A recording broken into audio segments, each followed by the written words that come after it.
Today we're going to talk about the difference between a force out and a tag out. And it's all about if the runner on the base has to make room for the next runner. That's what you have to think about. Does the runner who's on one of these bases, do they have to make room for the next runner who's coming? Okay, so let's talk about our first scenario. Our first scenario is that we have nobody on base, okay?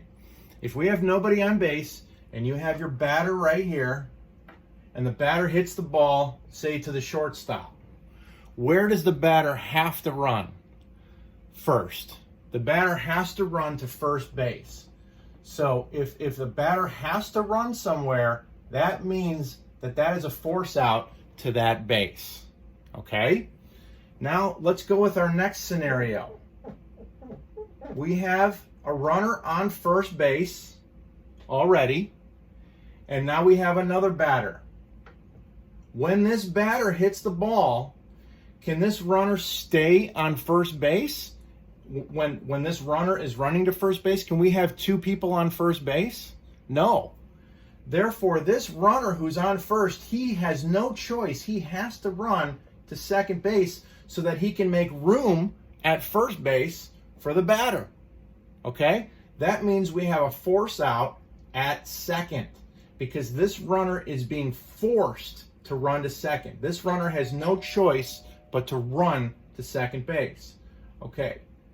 Let's do a different scenario now. Now we do not have a runner on first. Let's say that this batter hit a double. Okay? The batter hit the ball in the outfield and he went to first and then he went to second. And now you have a runner on second base. And there's no other runners on any other base except second. Okay? Now we have a situation where we have a batter up right here and we have a runner on second. Say this batter hits the ball to the shortstop. Where does he have to run to? He has to run to first base.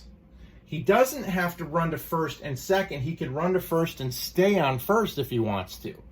Therefore, this runner who is on second, does he need to make room at second base for this runner to come?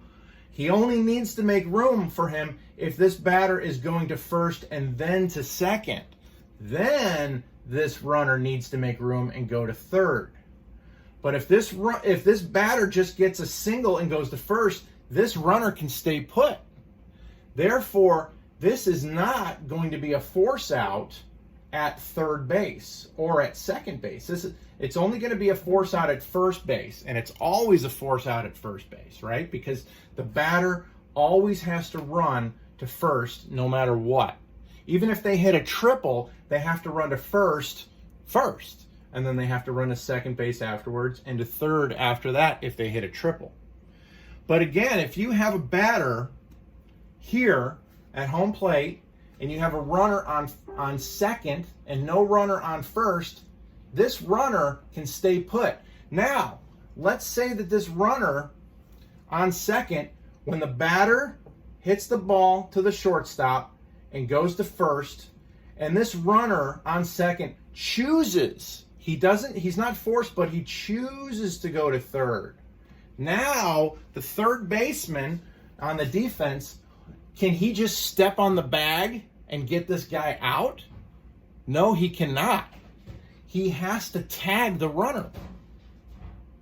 He has to tag the runner because the runner is not being forced to third base.